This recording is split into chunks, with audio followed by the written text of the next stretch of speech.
So guys, তোমরা কেমন আছো? আশা করি ভালো আছি। বিলিপুরিয়ে সবাইকে স্বাগতম জানাই। তো আজকে নিয়ে এসেছি পাবদা মাছের সর্ষে বাটা করবো, একদম অন্য ধরনের নতুন স্টাইলে পাবদা মাছের সর্ষে বাটা করবো, সেটা তোমাদের সঙ্গে শেয়ার করে দেখতে থাকো। প্রথমে দেখতে পাচ্ছ মাছওয়ালা মাছ নিয়ে চলে এসছে। মাছটা আমাকে কেটে দিল পরিষ্কার করে। আমাকে সব মাছগুলো কেটেই দেয় মাছ, যেহেতু 5টা মাছ নিলাম, বেশি মাছ নিয়ে নিই। 5টা মাছেরই সর্ষে বাটা করবো। মাছটা ধুয়ে নিলাম, দিয়ে লবণ হলুদ, এবার একটু কাঁচা সর্ষের তেল দিয়ে ভালো করে মাখিয়ে নিলাম, তাহলে মাছটা তেলে পুরো দিলে ফুটবে না। সেই জন্য যাই হোক মাখানো হয়ে গেল। আর এদিকে মশলা করে নিলাম, জিরা, সর্ষে, কাঁচা লঙ্কা আর পেঁয়াজ দিয়ে সেটা মশলাটা করে নিলাম, আদা দিইনি। ঠিক আছে, আদাটা পট দিয়ে কয়েকদিন তেল গরম হওয়ার পরে মাছটা দিয়ে দিলাম। আর মাছটা পটপট পটপট করে ফুটছিল, দূরে সরে গেছিলাম, ক্যামেরা একটু দূর হয়ে গেছিলো। যাই হোক মাছটা একটু লাল লাল হয়ে গেল, এই পিটুপিট করে উল্টিয়ে দিলাম।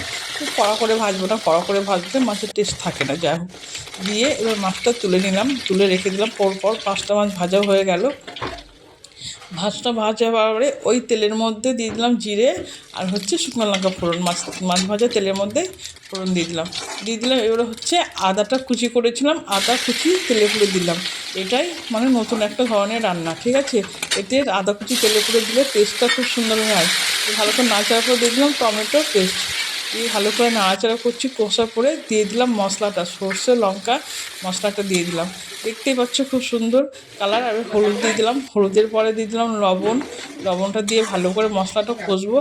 দিয়ে দিলাম হালকা চিনি, একটু চিনি না দিলে মানে বেশ জমবে না। ঠিক আছে, আর নুন কাটা ভাবটা চলে যাবে। ভালো করে কষে যাই হোক রান্নাটা করতে হবে।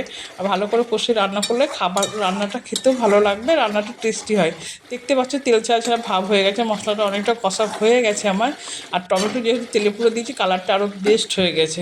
মনে হচ্ছে অনেকটা তেল, কিন্তু অল্প তেলেই রান্না করছি। ঠিক আছে, দিয়ে দিলাম জলটা এবার ঝোলটা ফুটে উঠলো। ঝোলটা ফুটে ওঠার পরে দিয়ে দিলাম এবার পাবদা মাছগুলো এবার দিয়ে দিচ্ছি। দেখতে পাচ্ছে পাবদা মাছগুলো দিয়ে দিলাম। আর বেশ রান্নাটা ভালো করে আমি কষে করেছি, খেতেও যেন সুন্দর হয়।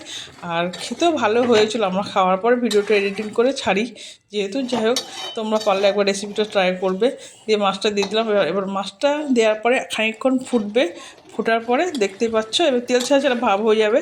আর সর্ষে বাটা করলে নামানোর আগে সর্ষে বাটাতে কাঁচা তেল দিলে টেস্টটা বাড়ে। আর গরম গরম ভাতের সঙ্গে সর্ষে বাটার ঝোল মানে পাবদা শস্য হলে ওটা জমে যাবে, খেতেও খুব সুন্দর লাগবে। যাই হোক বন্ধুরা, আমার রেসিপিটা হয়ে গেল, মাছের ঝোলটা হয়ে গেল, সর্ষে বাটাটা হয়ে গেল, দেখতে পাচ্ছ। আর কালারটা খুব সুন্দর হয়েছে, আর তেল ছাড়া ছাড়া ভাব হয়ে গেছে, আর কালারটা দারুণ হয়েছে, খেতেও সুন্দর হয়েছে, অসাধারণ হয়েছে। তোমরা পারলে একবার ট্রাই করো, অবশ্যই দেখবে। ঠিক আছে বন্ধুরা, যাই হোক বন্ধুরা, আমার রেসিপি তোমাদের ভালো লাগে লাইক শেয়ার কমেন্ট করবে। আর নতুন বন্ধু হয়ে থাকলে আমার চ্যানেলটা সাবস্ক্রাইব করবে।